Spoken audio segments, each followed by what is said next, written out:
Alors bonjour, bienvenue pour ce nouveau module des systèmes d'information géographique appliqués à la gestion des municipalités. Donc c'est le premier module pratique qu'on va effectuer après les deux plus théoriques qu'on a eu précédemment. Et l'objectif de ce module-là va être donc d'utiliser globalement l'application GVSIG Desktop. Donc tout d'abord, l'objectif va être de la télécharger. Donc pour cela, il faut se rendre sur le site de GVSIG Association. Voilà. Donc vous rentrez cette adresse dans Google. Voilà. Il faut savoir donc que le site n'est pas encore disponible en français, donc vous avez les options en espagnol, en valencien, en anglais, en italien et en portugais.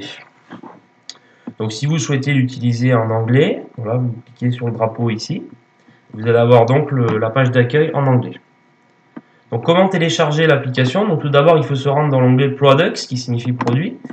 Et là, vous allez avoir les différents produits mis en place par GVSIG Association. Donc vous avez GVSIG Desktop, vous avez GVSIG Online et GVSIG Mobile. Vous avez les trois ici. L'objectif dans un premier temps, c'est d'utiliser GVSIG Desktop, qui est la plateforme de travail qui permet d'effectuer des opérations un peu de la même façon que sur ArcGIS et QGIS. Donc vous cliquez sur GVSIG Desktop. Vous avez donc là les informations générales en anglais sur GVSIG Desktop et vous vous rendez dans la section Download, ce qui signifie téléchargement. Voilà. Cliquez ici. Ensuite ici on va vous proposer GVSIG 2.4, c'est bien cette version-là qu'il faut choisir puisque c'est la dernière qui a été mise en place. Et ensuite vous avez en fonction des différents systèmes d'exploitation que vous utilisez, vous avez plusieurs options. Donc vous avez pour Mac, vous avez pour Ubuntu, vous avez pour Linux et vous avez pour Windows. Donc dans mon cas ça sera Windows. Et il faut bien penser à sélectionner le 64 bits. Donc vous cliquez sur la version que vous souhaitez installer. GVSIG Desktop va ensuite s'installer sur votre ordinateur. Une fois que ça sera installé, vous allez cliquer, vous allez avoir qui va apparaître en bas à gauche de votre écran, vous allez avoir le fichier qui a été téléchargé. Vous cliquez dessus, vous allez donc arriver sur GVSIG Desktop. Alors GVSIG Desktop, ça va se présenter comme ça. Dans un premier temps, vous allez avoir donc le gestionnaire de projet qui est ici. Pour le gestionnaire de projet, donc ça va vous permettre de créer plusieurs projets. Donc ça peut être des vues, ça peut être des tableaux, ça peut être des cartes, des graphiques, des rapports, etc. Donc ce que vous avez là, c'est donc le gestionnaire de projet. Donc là, l'objectif, ça va être de créer une nouvelle vue. Donc vous vous placez sur l'onglet vue qui est à gauche sur le gestionnaire de projet. Et vous faites nouveau. Là, vous allez avoir une vue qui va apparaître. Donc là la vue est vierge parce qu'il n'y a aucun fichier qui a été importé. Et voilà l'environnement de travail qu'on va utiliser donc pour effectuer les différentes opérations. Donc, sur la nouvelle vue, la première chose qui est très importante, c'est de changer le système de référence. Donc pour changer le système de référence, il faut se rendre dans Vue, Propriétés, voilà, dans le menu Vue. Vous allez avoir donc ce menu qui va apparaître. Et là, nous, ce qui va nous intéresser, c'est de changer le système de projection. Donc là, vous avez projection actuelle, EPSG 4326.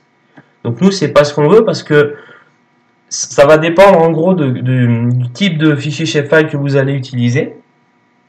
C'est-à-dire que si vous utilisez un fichier sur la France, il va falloir utiliser le PSG 2154. Par contre, si vous utilisez un fichier je vais dire par exemple sur les États-Unis, il faudra en utiliser un autre qui sera le 26910. Vous avez beaucoup de sites sur internet, donc en cliquant système de référence par pays, qui vont vous donner donc le système de référence à utiliser. Mais dans le cas de ce module, on va utiliser des shapefiles sur la France. Donc l'objectif c'est de cliquer là-dessus. Là vous avez donc vous avez beaucoup de systèmes qui sont disponibles, donc tous en EPSG, vous avez beaucoup de codes différents. Donc voilà, vous avez le 23030, vous avez le 2154, celui qui va nous intéresser. Vous avez bien l'information Lambert 93 qui est relative à la France. Vous en avez qui concerne le Massachusetts. Voilà, vous en avez sur toutes les zones du monde. Donc dépend de la zone que vous voulez étudier. Vous allez donc utiliser des systèmes de référence différents, comme ça a été vu lors du module précédent. Donc comme je l'ai dit, ce qui est intéressant pour ce module, ça va être d'utiliser des shapefiles sur la France. Donc l'objectif, ça va être de cliquer sur EPSG dans le menu type. Et ensuite, vous lancez un critère de recherche par code. et ensuite vous allez cliquer sur, vous allez taper pardon 2154. Vous appuyez sur le bouton Entrée, et là vous allez avoir donc le système de référence pour la France, comme c'est marqué ici, qui apparaît. Vous cliquez sur Accepter, Appliquer, et Accepter pour fermer le menu. Et vous voyez donc que le système de projection a changé sur la vue. On est maintenant sur du 2154, donc qui concerne la France. Il y a quelque chose que je dois vous préciser aussi. Mon environnement de travail GVSig Desktop est déjà en français. Le vote sera probablement soit en espagnol, soit en anglais, car c'est les langues basiques qui ont été configurées. Donc pour changer la langue, il faut aller dans Afficher, Préférences. Voilà, vous avez tout un menu qui apparaît. Et vous en avez un dans Général, Langue. Vous allez sur Langue.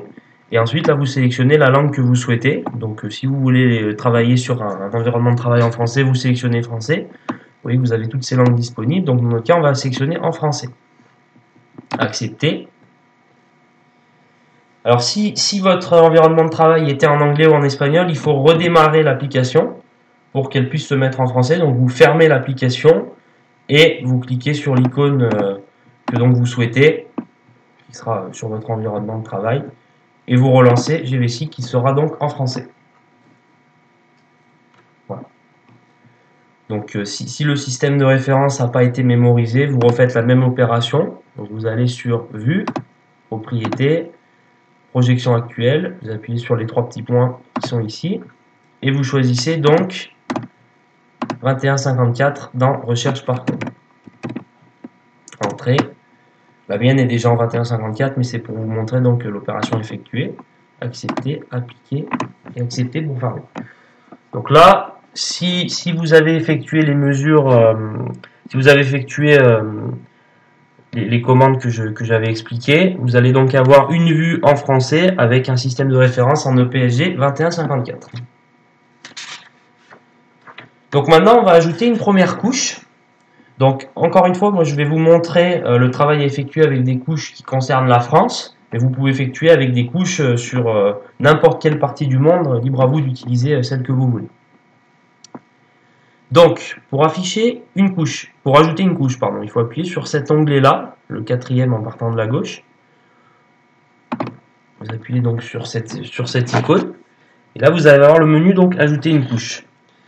Là, vous pouvez ajouter plusieurs couches différentes. Donc, vous pouvez ajouter une couche fichier. Donc là, ça va être un raster ou vecteur, ça dépend duquel vous voulez utiliser, mais ça va être donc les fichiers un peu plus basiques. Vous pouvez charger donc des web maps. Vous pouvez charger donc avec Google Maps et Bing Maps. Vous pouvez charger des geodatabases, des fonds de carte OpenStreetMap, des services web, WMTS, WMS. Webmap Service et Webmap Style Service. Voilà, vous avez donc différents types de fichiers que vous pouvez ajouter à votre environnement de travail. Donc là, l'objectif va être d'ajouter un fichier. Donc vous cliquez donc sur Fichier tout à gauche et Ajouter. Donc ensuite, ça va vous amener sur le menu des documents et des images de votre ordinateur. Donc moi, je vais vers mon fichier qui concerne la France.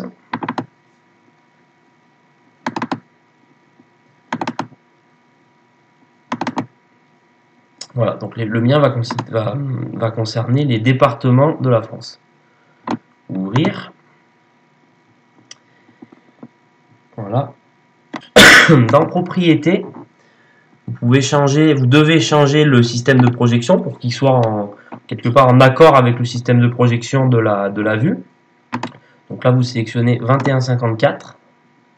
Voilà.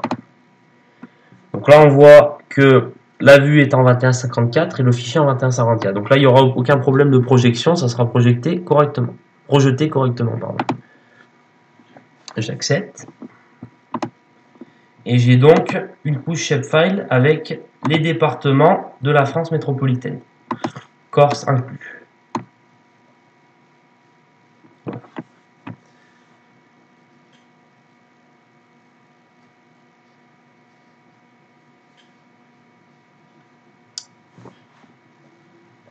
Donc là, on a bien, comme je l'ai dit, le système de projection qui est correct. Donc on n'a aucun problème de projection. On voit les départements comme il faut. Donc là, on a à gauche la table des contenus. Donc ce qu'il faut, c'est cliquer sur le clic droit pardon, sur la couche et se rendre dans le menu table attributaire. Donc le menu table attributaire, voilà, ça va nous donner plusieurs informations. Donc là, on voit que pour chaque département, on a le code INSEE, voilà, le nom du département,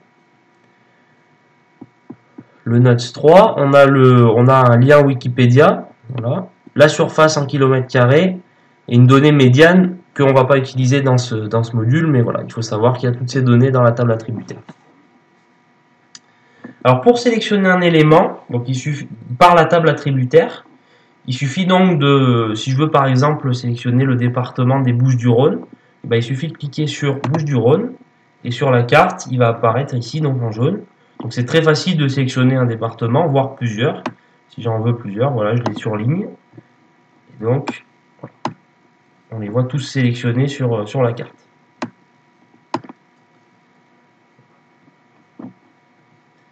Ensuite, pour changer la symbologie, donc là, voilà, là on a une carte qui est en marron, donc assez basique. Si on veut apporter donc des jeux de couleurs au niveau des données, au niveau simplement du nom des départements, etc., il suffit donc d'aller dans Vue, Propriété, non pardon, pas Vue, Propriété, excusez-moi, donc il faut cliquer sur le nom de la couche, et là par contre Propriété. Voilà. Donc là on va avoir différents menus. Donc on va se rendre dans le menu Symbologie, qui est le deuxième. On a plusieurs options pour changer donc la symbologie. Donc on a les attributs multiples, les catégories, les entités, les quantités, etc. On a donc différents types de symbologie qu'on peut utiliser. Dans notre cas, on va utiliser valeur unique. Voilà. On clique donc sur valeur unique. Là, c'est pour avoir vraiment, c'est pas en fonction de données, pas en fonction de quantité, etc. C'est juste pour avoir en gros différentes couleurs par département, pour rendre la carte, on va dire, un peu plus esthétique. Donc là, on va sur, par exemple, le nom du département, très simplement, on clique sur nom. On choisit donc la combinaison de couleurs. Il nous en faut une avec beaucoup de couleurs, donc par exemple celle-ci. Et ensuite, on clique sur tout ajouter. Voilà. Et là, on a donc une table d'information avec tous les départements de France qui ont des couleurs différentes. Il est possible donc de changer la couleur si vous le souhaitez. Par exemple, si vous voulez que celui-là, au lieu d'être blanc, soit, on va dire, jaune, par exemple, vous cliquez sur le jaune, OK, accepter et accepter. Il va être donc en jaune. Pour donc que ça s'applique à la carte, il suffit d'appuyer sur appliquer, accepter pour fermer. Si vous voulez ne plus sélectionner les départements précédents, vous allez donc vous cliquez droit sur le nom de la couche, table attributaire. Et là, vous allez avoir un onglet qui ressemble à un balai, voilà, qui est annuler la sélection. Vous appuyez dessus, les départements donc seront plus sélectionnés. Et vous avez donc la carte de France avec les départements qui ont des couleurs différentes. Voilà.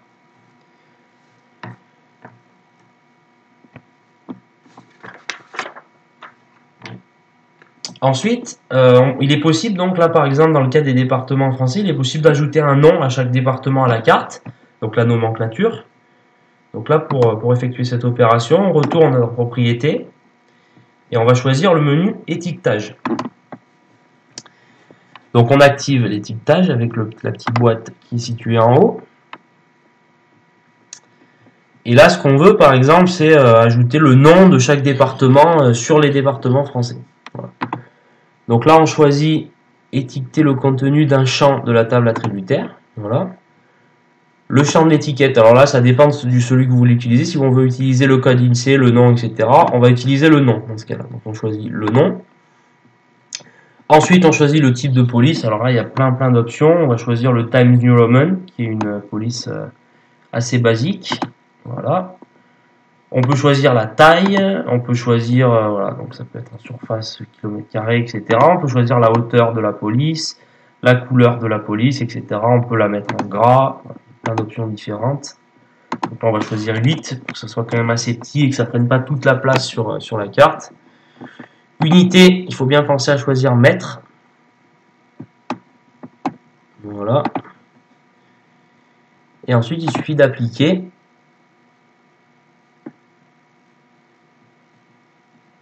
Et d'accepter pour fermer.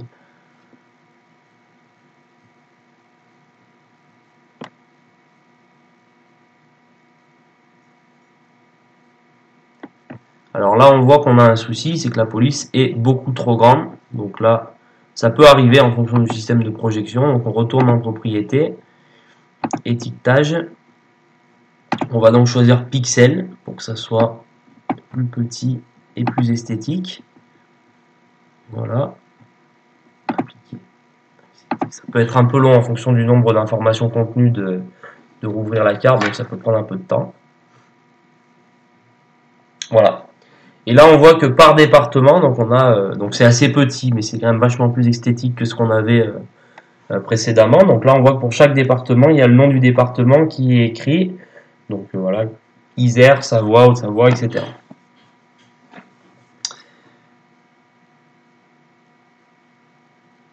Ensuite, il y a une dernière option qu'on peut utiliser sur vraiment les options très basiques de GVSIG Desktop, c'est d'utiliser un localisateur.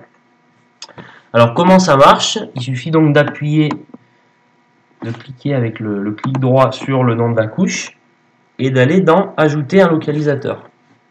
Clique dessus et là on voit en bas qu'on a un localisateur. Donc là, en fonction de la région qu'on veut, sur laquelle on veut zoomer, il suffit voilà, d'appuyer comme ça. Et on va obtenir donc différentes vues de la France. Donc par exemple, si on veut zoomer sur le nord, alors là c'est assez difficile parce qu'il y a Guyane pardon, qui est contenu dans la table d'information. Donc on voit le département de la Guyane ici.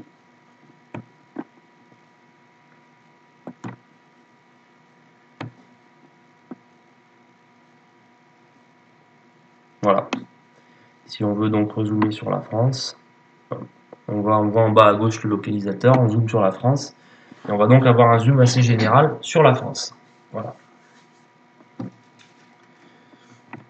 Ensuite, donc pour sauvegarder le projet, donc là on a effectué des opérations très basiques, mais pour sauvegarder le projet, donc il suffit d'aller dans Fichier, Enregistrer un projet, tous accepter. Dans la partie document, on va donner un nom au projet, donc là on va l'appeler module 3. Et on enregistre. Vous pouvez donc ensuite fermer GVSIG Desktop, le projet sera enregistré, vous pourrez recommencer là où vous en étiez, continuer les opérations que vous avez faites, etc. Donc merci beaucoup pour votre attention lors de ce module, et puis à très bientôt pour un autre module.